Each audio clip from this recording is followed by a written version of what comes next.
ہم مسلمان اپنے معاملات کی خرابی کو یوں ہلکا نہ لیں، اس سے بڑا نقصان ہے ہمارا، اسلام کا بھی نقصان ہے اور ہمارا ذاتی بھی نقصان ہے۔ پہلی بات تو یہ ہے کہ اس میں لوگوں کی حق تلفی ہوتی ہے، یہ حقوق العباد کے ساتھ ملے ہوئے ہیں۔ یہ جو ہے نا معاملات کا خراب ہونا، اس میں حقوق العباد کی حق تلفی ہوتی ہے۔ دوسری بات یہ ہے کہ ہمارے نوجوان جو ہیں آج کل دنیا کے ساتھ جڑے ہوئے ہیں، پوری دنیا میں نیا نیا جو ہے نا مسئلہ کھڑا ہوتا رہتا ہے، تو وہ ہمارے معاشرے کا اور غیر مسلموں کے معاشرے کا تقابل کرتے ہیں۔ تو جب وہ دھوکہ دہی دیکھتے ہیں ہمارے معاشرے میں، ناانصافی دیکھتے ہیں، وہ امانت میں خیانت ہوتی دیکھتے ہیں، کوئی چیز بھی اپنی اصل حالت میں ان کو نظر نہیں آتی، تو دین کے معاملات میں ان میں مایوسی پیدا ہوتی ہے، ان میں وہ جذبات جو ہے نا وہ نہیں رہتے۔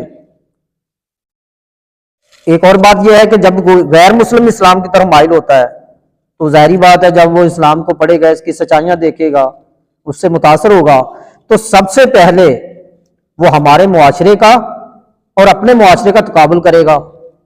وہ دیکھے گا کہ خیر خواہی کہاں پہ زیادہ ہے، انسانیت کہاں پہ زیادہ ہے، انصاف کہاں پہ زیادہ ہے، ہمدردیاں کہاں پہ زیادہ ہیں، انسانی بنیادوں پہ معاملات جو ہیں وہ کہاں پہ اچھے ہیں۔ وہ انسانی بنیادوں پہ ہر چیز کا جائزہ لے گا۔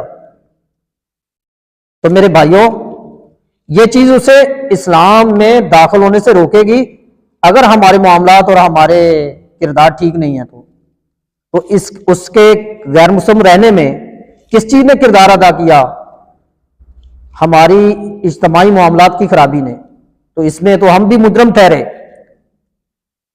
اسی لیے نبی مکرم ہادی برحق رحمت دو عالم صلی اللہ علیہ وآلہ وسلم نے پہلی اجتماعی دعوت جو دی مشرکین مکہ کو، اس میں اپنی زندگی کو پیش کیا کہ میں نے تمہارے سامنے یہ 40 سال زندگی کیسے گزاری، میرے معاملات کیسے تھے، میرے اخلاق کیسے تھے، میرے کردار کیسے تھے۔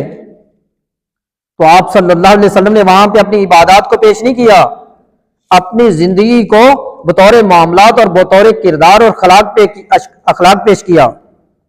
تو آپ صلی اللہ علیہ وسلم کے بارے میں سبھی نے گواہی دی کہ آپ تو صادق اور امین ہو۔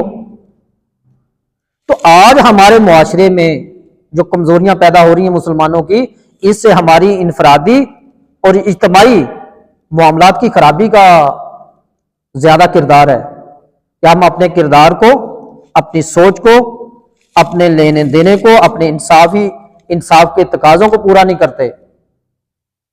تو اس لیے ہماری انفرادی اور اجتماعی ذمہ داری ہے کہ ہم اسلام کو اگر دنیا میں غالب دیکھنا چاہتے ہیں نا، تو اپنے معاشرے میں جو بگاڑ ہے نا اس کو دور کریں۔